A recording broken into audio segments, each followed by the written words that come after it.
Bueno, después de haber hecho una pausa, nuevamente retomamos el tema. Nos quedamos en la sabiduría de Salomón, en el episodio anterior, eh, donde se expresa, hay algo que me llamó mucho la atención, y que pues, evidentemente no lo había escuchado en los tiempos bíblicos, el tema de los espíritus, del poder de los espíritus que tiene Salomón sobre de ellos, o como por qué llega a esta relación de los Bueno, espíritus, demonios, ¿qué pasa ahí? mira, yo creo, Andrea, que por ahí habría que aclararte a vos y aclararle al público que este tema de los demonios, que nos parece a nosotros hoy los modernos Ujú. eh, tan esotérico, como fruto de la ignorancia, en realidad era una creencia enormemente eh, eh, popular y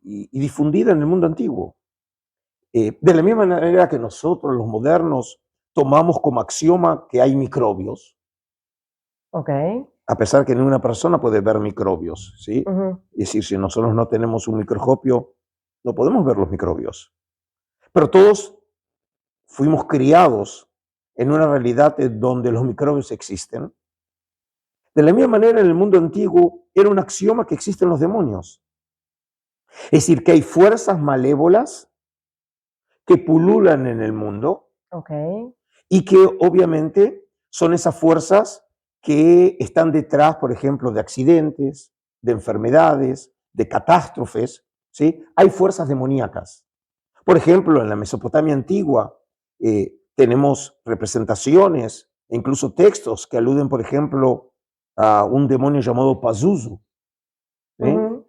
O, por ejemplo, a un nombre que tiene connotaciones dentro de la tradición judía, tardía, por cierto, que es Lilith. ¿Sí? Lili. Lilith en realidad es un demonio que aparece en el mundo mesopotámico. ¿Sí?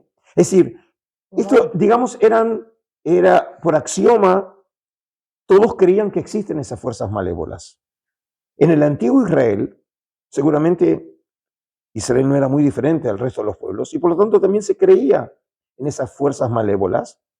Eh, lo que pasa es que la Biblia hebrea, precisamente para evitar hacer mención o referencia a un poder que no esté controlado por Dios, o no lo menciona, o simplemente a veces lo sugiere, pero sin ponerlo claramente de manifiesto. Por ejemplo, se habla del espíritu maligno de Dios. Ok. Entonces, ¿por qué? Porque eso es una afirmación teológica. Si hay un espíritu maligno, solamente puede venir de Dios. El texto bíblico nunca va a afirmar que va a haber una fuerza maligna independiente de Dios. ¿Sí? Y por eso en ese sentido, en la Biblia hebrea no vemos que aparezca realmente una referencia clara a un poder demoníaco, a pesar de que a veces ciertos textos darían a entender que la Biblia hebrea conoce la existencia de estos demonios. Por ejemplo, en Levítico 16 se alude a Azazel, que Ok. probablemente sea un demonio del desierto, a pesar que el texto, obviamente, el texto bíblico no lo presenta como tal. Ujú. Pero si avanzamos en el tiempo, ya estamos en la época greco-romana, todos aceptan que existen los demonios y por eso también hay que ahora controlarlos. Y la figura de Salomón precisamente nos muestra que él tiene el poder de controlar a los demonios e incluso está asociado al exorcismo. Entiendo, entiendo. Es ahí, a ver, me viene un pasaje del Nuevo Testamento donde Jesús expulsó a los demonios de una persona y los puso en una manada en una pira ¿se llama En el pira? Piara, En una piara, la pira es otra cosa, en una piara de puercos. tal cual, en Gadara. Sí, Sí, sí, sí, sí. acá estás todo. Es decir, esa historia que tenemos de Jesús Se entrelaza con este tiempo en el que se escribe Tal cual. lo de Salomón, Tal cual. ese texto. Es decir, lo que tenemos que entender, estamos en un mundo en donde no se tiene que probar la existencia de demonios. Los demonios existen. Es decir, tu afirmación, Andrea, es totalmente correcta. Es decir, las historias que tenemos de Jesús, que obviamente no tenemos ninguna manera de corroborarlas como ciertas, tenemos solamente el testimonio evangélico, pero los evangelios realmente aluden a una realidad cultural, una realidad de vida, en donde se presupone como axioma la existencia de demonios, y por eso, si hay un enfermo de epilepsia, seguramente es un endemoniado, ¿sí? Okay. Si una persona, por ejemplo, sufre algún tipo de enfermedad, como puede ser la ceguera, probablemente es también producido por un demonio. Y entonces se espera que haya una persona que pueda controlar a esos demonios y expulsarlos, que es la función de un exorcista. Y obviamente el texto bíblico se lo atribuye ese poder a Jesús. ¿Y por qué se lo atribuye a Jesús? Porque según el Nuevo Testamento, Jesús es un descendiente de David, al igual que Salomón era un hijo de David. Estoy entendiendo que Jesús expulsa demonios, prácticamente en una palabra, exorcismo. ¿Y Salomón lo mismo? Bueno, hasta ahora no hemos llegado a ese tema, pero la figura del rey Salomón está asociado ahora a las prácticas del exorcismo. Ah, wow. Y como ejemplo, te puedo dar un testimonio que es enormemente interesante e incluso hasta excepcional, que es el testimonio de Josefo. Okay. Josefo, obviamente, este gran historiador del pueblo de Israel, vive en la segunda mitad del siglo I de nuestra era. Y es conocido por toda la gente generalmente como el gran historiador del pueblo de Israel. Y por los arqueólogos como uno de los rebeldes y general de los rebeldes en la segunda revuelta contra en la primera revuelta contra los romanos. Correcto. General de los rebeldes en Galilea, quien habitó y tenía pues ahora sí que su centro de organización era Magdala, pero esa es otra historia. Magdala periquea 5 kilómetros al norte de Tiberias. Esto, quieren ir.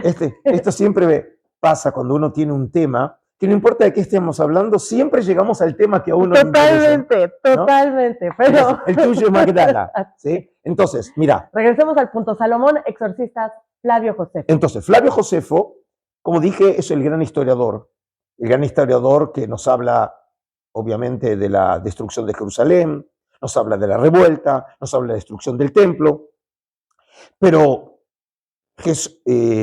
Josefo, además del libro de la guerra de los judíos, cuando está en Roma, ya como protegido por la casa imperial, los flavianos, ¿sí? Y por eso Yosef, hijo de Matatías, como su nombre en hebreo, se llama ahora Flavio Josefo, ¿sí? Claro.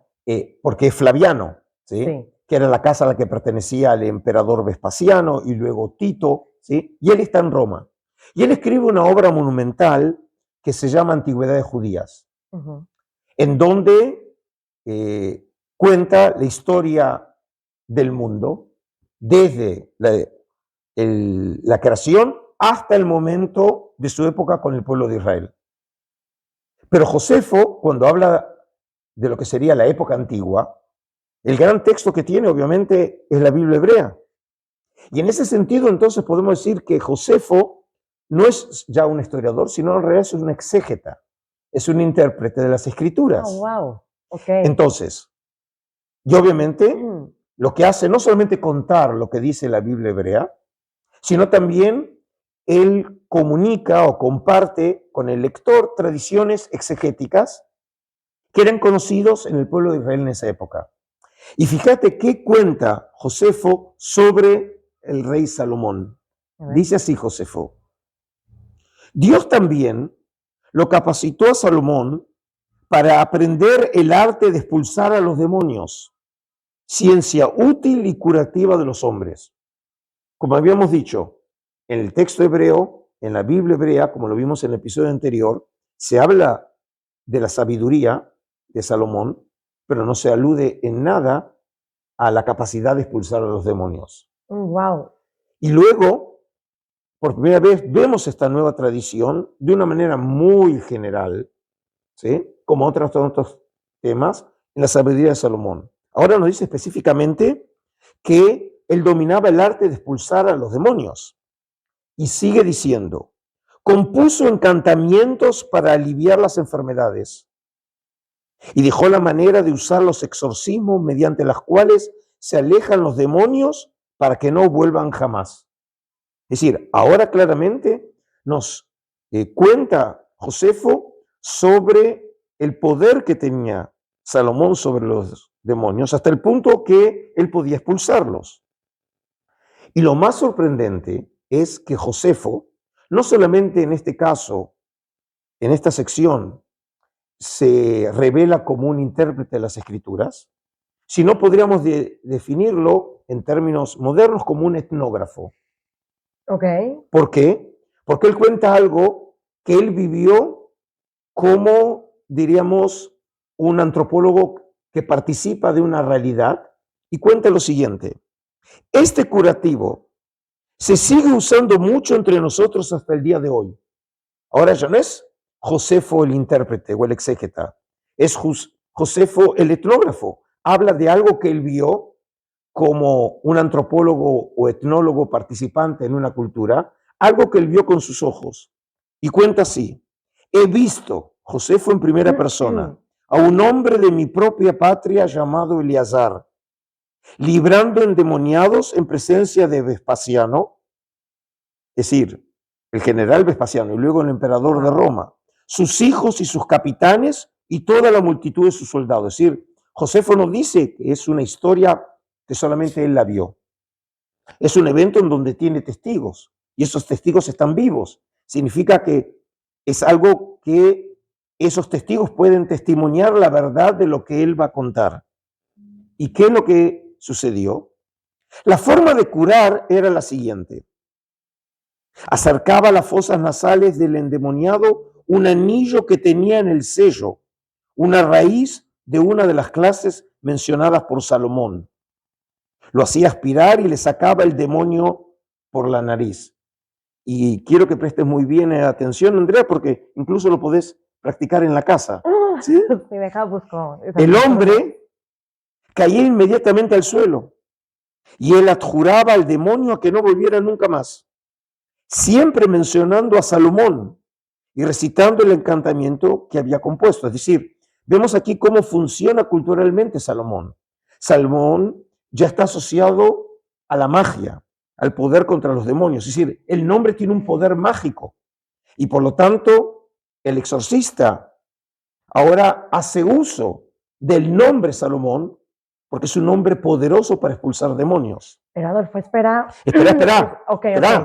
Todavía continúa. Ay. Cuando Eleazar quería convencer y demostrar a los espectadores que poseía ese poder, significa que también en el mundo antiguo creían que eso era fake, que en realidad era simplemente un truco. Y por lo tanto Josefo dice que ahora Eleazar tiene que probar que realmente lo que está sucediendo, es decir, la expulsión del demonio, sucedía en la realidad. ¿Qué hacía?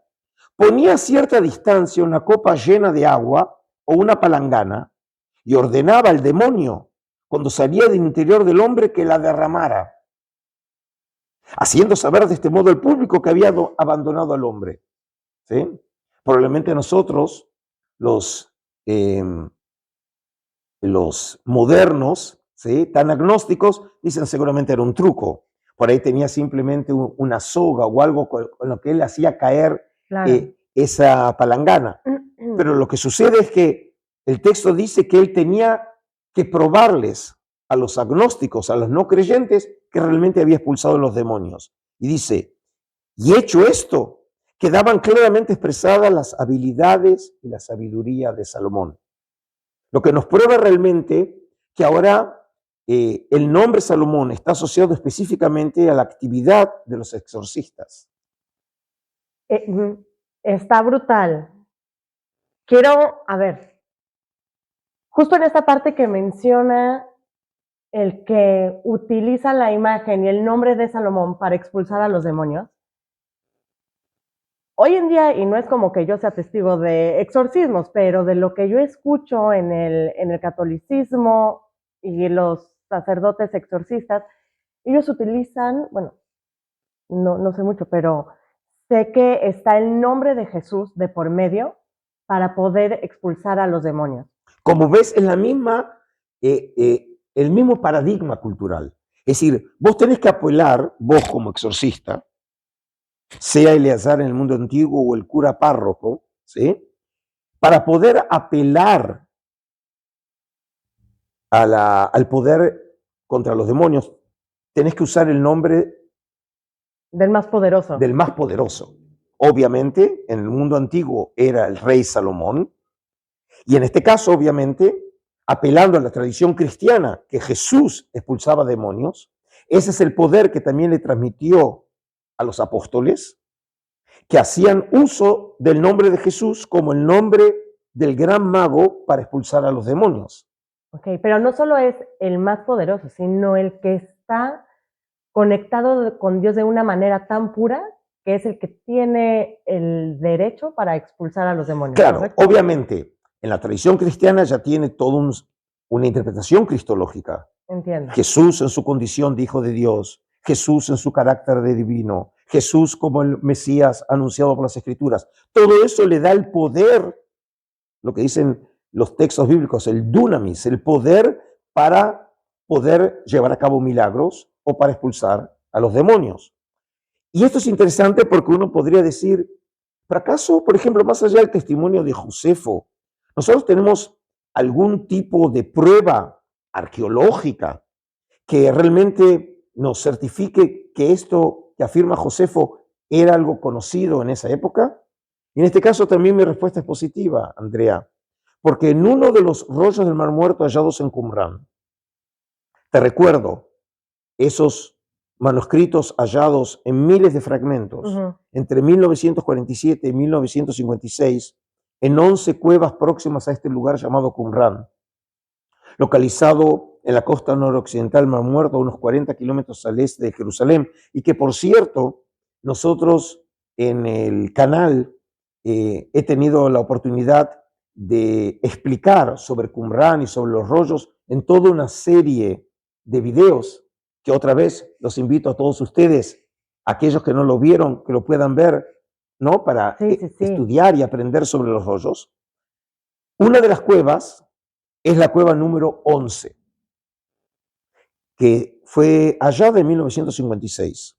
Y en la cueva número 11 hay un documento que los estudiosos lo llaman el 11Q Salmos Apócrifos, que en la columna 1 precisamente nos da testimonio de uno de esos encantamientos que probablemente fueron usados en prácticas de exorcismo. Ah, wow.